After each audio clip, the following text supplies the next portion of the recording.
অরাজকতার দিকে ঠেলে দেওয়ার জন্য একটা চক্রান্ত হচ্ছে। এই চক্রান্তর হাত থেকে বাংলা শুভবুদ্ধি সম্পূর্ণ মানুষকে বলবো, আপনাদেরকে এগিয়ে আসতে হবে।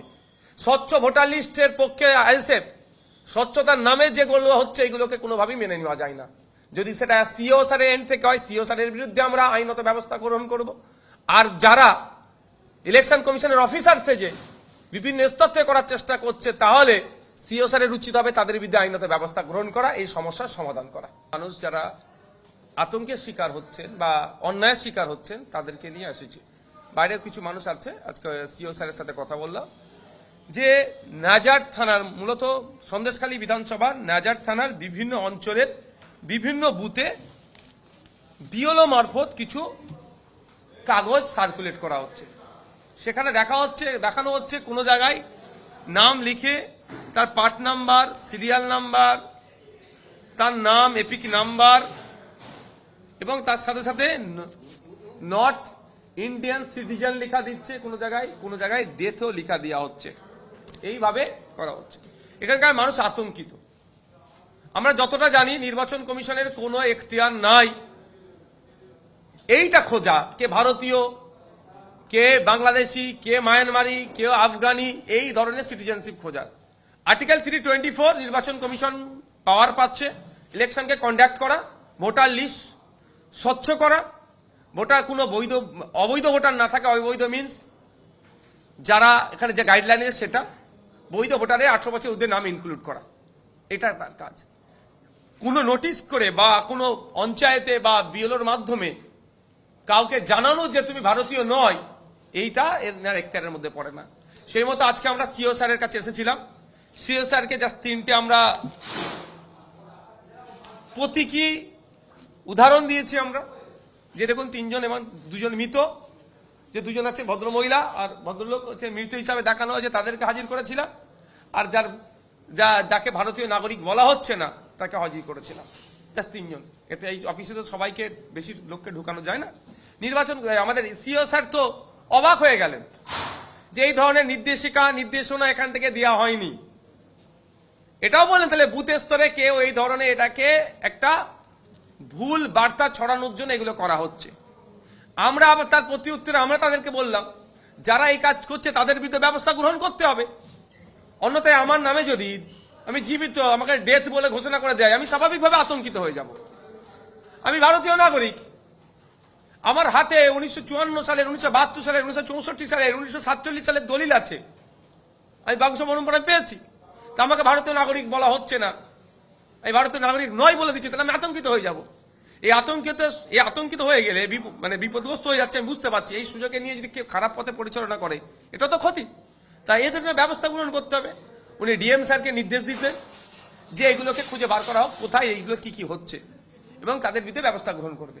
এবং আমরাও বলেছি সহযোগিতার জন্য কোন বুথ, কোন বিএলও, কোন এআরও, তাদের পার্টিকুলার্স আমরা নোট করে আমরা সিও স্যারের কাছে পাঠাবো যে এই বুথে আমরা এখন পর্যন্ত খবর পাচ্ছি, বিএলওর নাম, তার কন্ট্যাক্ট নাম্বার, ইআরও বা এইআরও যিনি আছেন তার ডিটেলস আমরা দেব।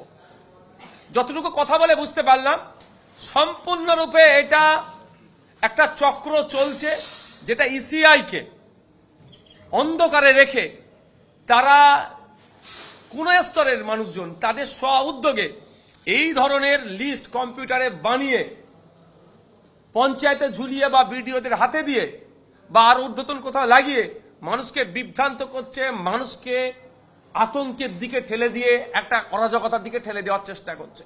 আমি এটাও রিকোয়েস্ট করেছি, স্যার আপনি পুরোপুরি তথ্য নিন, প্রয়োজনে আপনারা প্রেস করুন।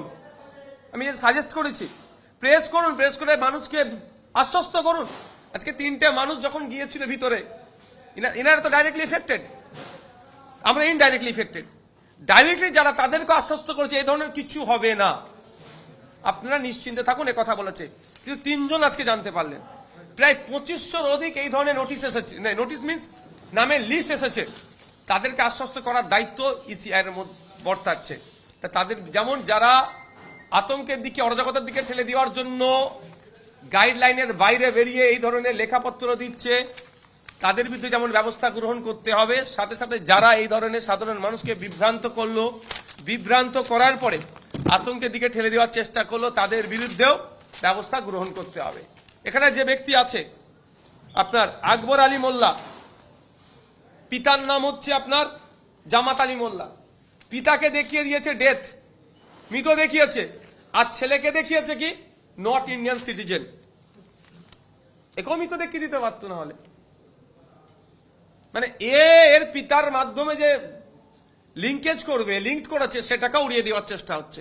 কিন্তু ইনার পিতার 2002 এর ভোটার লিস্টে নাম আছে, এসআইআর এর যে লিস্ট দেখুন, জামাত আলী মোল্লা, পিতার নাম ইয়াদ আলী মোল্লা, এপিক নাম্বার সহ সে লিস্টে নাম আছে। সম্পূর্ণরূপে মানুষকে বিভ্রান্ত করা হচ্ছে, অরাজকতার দিকে ঠেলে দেওয়ার জন্য একটা চক্রান্ত হচ্ছে। এই চক্রান্তর হাত থেকে বাংলা শুভবুদ্ধি সম্পূর্ণ মানুষকে বলবো আপনাদেরকে আগিয়ে আসতে হবে। স্বচ্ছ ভোটার লিস্টের পক্ষে আইএসএফ, স্বচ্ছতার নামে যেগুলো হচ্ছে এগুলোকে কোনোভাবেই মেনে নেওয়া যায় না। যদি সেটা সিও স্যারের এন্ড থেকে হয়, সিও স্যারের বিরুদ্ধে আমরা আইনত ব্যবস্থা গ্রহণ করব। আর যারা ইলেকশন কমিশনের অফিসার সেজে বিভিন্ন স্তর থেকে করার চেষ্টা করছে, তাহলে সিও স্যারের উচিত হবে তাদের বিরুদ্ধে আইনত ব্যবস্থা গ্রহণ করা, এই সমস্যার সমাধান করা। আপনার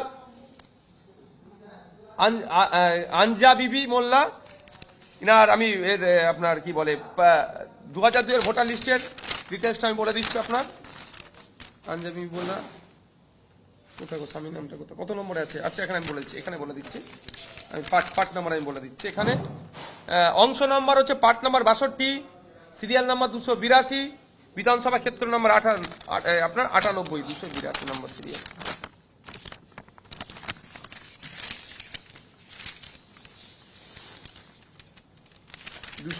নম্বর সিরিয়ালে হচ্ছে আপনার এই দেখুন 2002 এর ভোটার লিস্টে নাম আছে 282, আঞ্জাবিমি মোল্লা, স্বামীর নাম দারবক্স মোল্লা, তারপর এপিক নাম্বার এইটা, এটা হচ্ছে সন্দেশকারী বিধানসভার।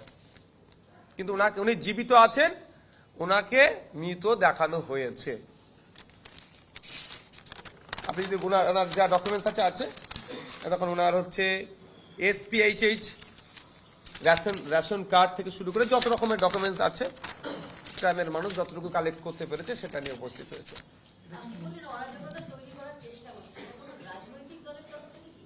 দেখুন, ওটা তো একটা জায়গাতে কোনো না কোনো জায়গাতে এসে মনে হচ্ছে যেন এটা কোনো একটা রাজনৈতিক দলের, কারণ এখন আমার কাছে যে খবর এসে পৌঁছালো এই মুহূর্তে শাসক দল যাদের এই ধরনের লিস্টে নাম আসছে তাদের অনেকের বাড়ি যাচ্ছে, তাদেরকে ঐক্যবদ্ধ করা হচ্ছে যে তোমাদের এরকম নট ইন্ডিয়ান সিটিজেন বলেছে, ডেথ বলেছে, এটার বিরুদ্ধে আমাদেরকে ঐক্যবদ্ধ হতে হবে, এটা প্রতিবাদ করতে হবে। এবার প্রতিবাদের রূপটা কোন জায়গায় পৌঁছাবে সেটা তো এই মুহূর্তে বলা মুশকিল আমাদের। না, আমরা তো বিএলওর মাধ্যমে পেয়েছি, আমরা পঞ্চায়েতের মাধ্যমে, পঞ্চায়েতের লিস্ট টাঙানোর মাধ্যমে পেয়েছি।